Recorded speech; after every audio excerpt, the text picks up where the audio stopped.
Fala pessoal, esse é um vídeo muito especial porque conforme aquela plaquinha que está ali atrás, atingimos 1 milhão de inscritos neste canal do YouTube. Eu estou muito feliz e muito grato a você que está no meu canal, que assiste todos os vídeos de manhã, de tarde, na hora do almoço aqui comigo. Então muito obrigado para você que me segue, me acompanha, que gosta dos meus conteúdos e que ao mesmo tempo também contribui com o meu mandato e com a nossa cidade. Muito obrigado a você que torna o meu trabalho melhor, o meu dia melhor. Você é super bem-vindo, então muito obrigado a 1 milhão de pessoas que me acompanham diariamente aqui no YouTube. É sempre um prazer gravar para vocês e uma imensa honra. E eu falo para vocês, eu nunca imaginei que eu conseguiria um número tão grande. Eu lembro quando eu abri o canal ali com 3, 4 mil inscritos, atingir 100 mil já foi uma marca pra gente histórica, significativa. Eu fico meio chateado que eu nunca ganhei uma plaquinha do YouTube, nem sei se eu vou ganhar, já pedi pro pessoal pedir, mas nunca vem a plaquinha. De toda forma, o que vale é ter você aqui, então muito obrigado mesmo. 1 milhão de pessoas é um número que representa demais para mim. Eu estou bastante feliz, especialmente por estarmos agora no período de pré-campanha, quase nas reeleições, onde eu, após a convenção, vou disputar a reeleição para vereador. Então fico muito feliz e entusiasmado, isso significa demais para mim e para toda a minha equipe. Mas sem mais delongas, para não ficar chato e você parar de ver o vídeo, nem se desinscrever do meu canal, que me deixaria muito triste, vamos ao conteúdo de hoje. E começa com o seguinte: com ataques a Trump e defesa do aborto, Kamala Harris faz primeiro comício em pré-campanha. Joe Biden desistiu da campanha ainda ontem e, naturalmente, a Kamala Harris já entrou na ativa, colocou toda a propulsão no seu motor e está fazendo aquilo que o Joe Biden não conseguia fazer, que era discursar, pensar, ter uma linha reta, mas isso não torna a Kamala Harris nem de longe boa. É Kamala, né? Já me orientaram que era Kamala, mas para mim é Kamala. A questão é a seguinte: ela fez o seu primeiro comício como pré-candidata ou candidata, eu sinceramente não sei, ela vai passar ainda pelas prévias democratas, mas ela é aparentemente a única inscrita, então deve ser a pessoa que vai disputar com Donald Trump. E disse o seguinte: vamos acabar com a guerra na Ucrânia. Com certeza não. E o que ela disse? Vamos acabar com a guerra na Ucrânia? Não, com certeza não. Ela disse o seguinte: somos o partido do povo e vamos colocar o povo em primeiro lugar. Pô, ele está no governo com Biden, não colocou até agora, mas agora vai colocar? Vai limitar o acesso a armas. É a velha política da esquerda, limitar o acesso à autodefesa. Eu acho interessante, eu considero até ousado um candidato defender nos Estados Unidos o controle do acesso a armas. Sabe que o povo americano é um povo que luta pela liberdade, que respeita a liberdade de cada um. A Constituição assegura, inclusive, o direito à ampla defesa, e aí vem uma presidenciável de esquerda falar que vai limitar o acesso a armas. Eu acho que naturalmente ela já sai numa segunda, perdendo a intenção de votos. Afinal de contas, é um mundo que eu considero ideal, onde a população lute pelo próprio armamento e pela legalização do aborto, ou seja, ela quer que as pessoas se tornem reféns de bandidos e ainda possam matar os seus próprios filhos. Essa é a esquerda. Tem vídeo, dá uma olhada no vídeo aí. Nós vamos aprovar as leis e a checagem de histórico e o banimento das armas dos fuzis de assalto. E nós, que acreditamos na liberdade reprodutiva, vamos parar com essa proibição extrema do aborto, porque nós, mulheres, é que devemos tomar a decisão sobre nossos corpos e não deixar que o governo faça com que decida por nós. Eu fico vendo a esquerda um Ctrl-C, Ctrl-V no mundo todo, e aí me parece que é uma questão de tempo para a Kamala dizer que ela é pansexual, não binária, transgênero, boiceta, vegana, sei lá o que ela vai afirmar. Enfim, deve ser não binária também, né? Tem que ter o gênero neutro. E aí, voltando para terras tupiniquins, o Lula começa numa corrida de popularidade, inaugurando obras inacabadas que não têm verba federal ou que foram feitas pela gestão Bolsonaro. É incrível.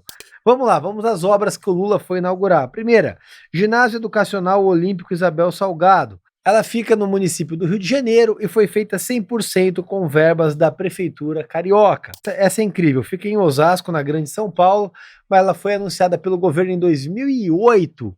Ou seja, a gente está falando aí de 16 anos atrás e o atual governo é responsável por menos de 20% do orçamento da obra. E aqui nós temos o BRT em Campinas. Na semana passada, o Lula foi até Campinas para a inauguração do BRT. Apenas 1,6% dos 380 milhões investidos na obra foram encaminhados pela gestão Lula. O restante foi Bolsonaro. Mas o Lula estava lá.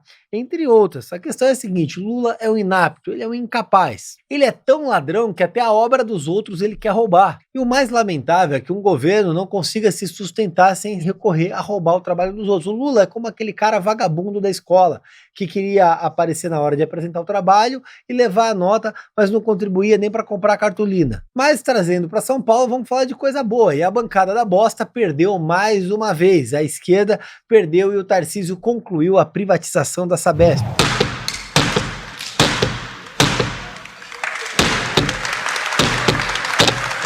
A esquerda tentou de todas as maneiras barrar a privatização. Eles queriam manter a população mais pobre refém da falta de saneamento básico, pisando em excrementos, em fezes, as pessoas sem sequer ter água tratada aqui na cidade de São Paulo. Guilherme Boulos e sua bancada processou o processo de privatização, judicializou e perdeu em todas as instâncias. Eu tive o prazer de conduzir a privatização na Câmara e sei o trabalho, o parto que foi lutar contra as investidas da esquerda para que isso acontecesse.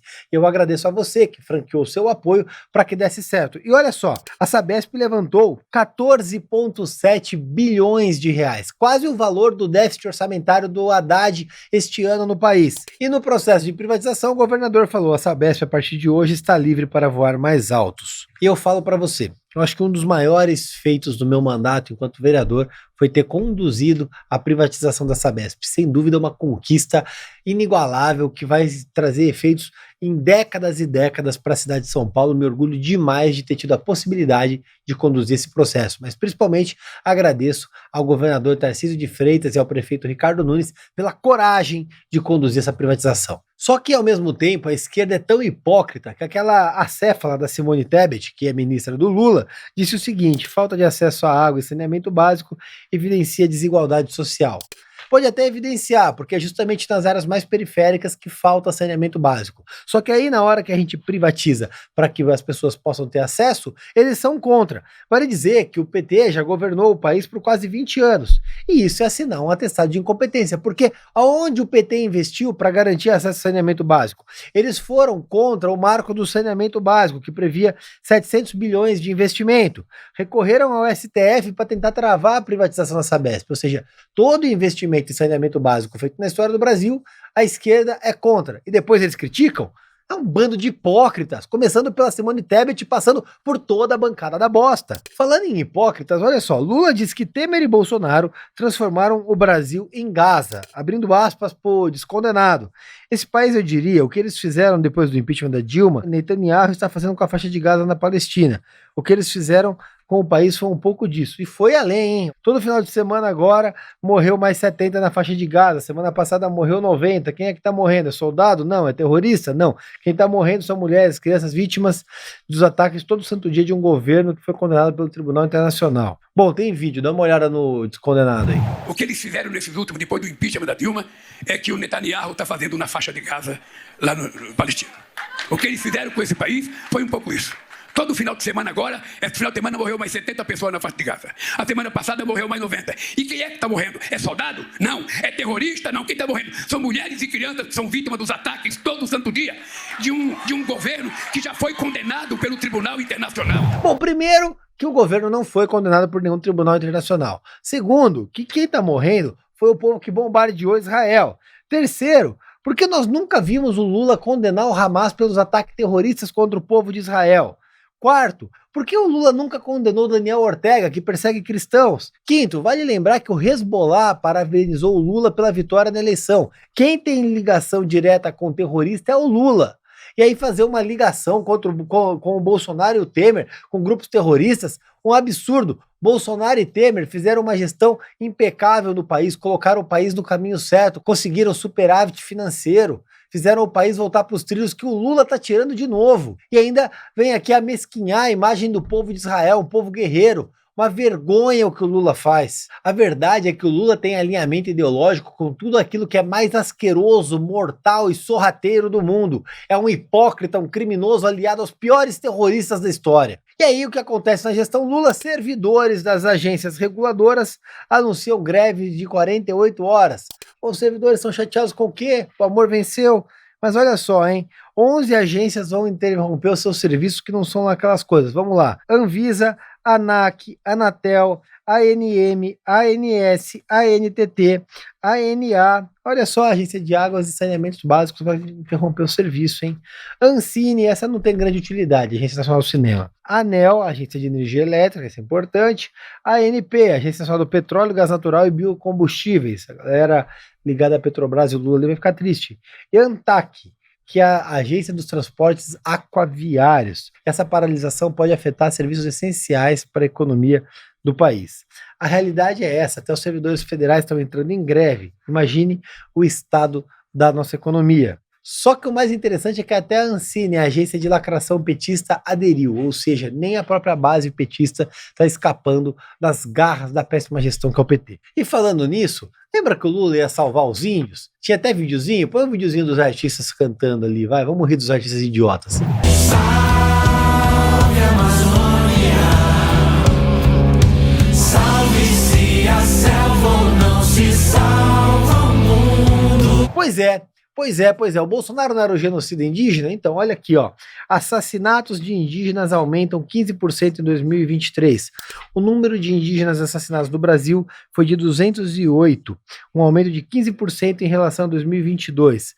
Os dados são do CIMI, Conselho Indigenista Missionário, com relatório divulgado na segunda-feira. E a mortalidade infantil indígena também teve maior número em 5 anos. De acordo com o relatório, 1.040 crianças indígenas morreram em 2023, 24% a mais que em 2022. Tem até um gráfico aqui, ó. Põe um gráfico aqui, ó. Olha lá, a Globo News publicou.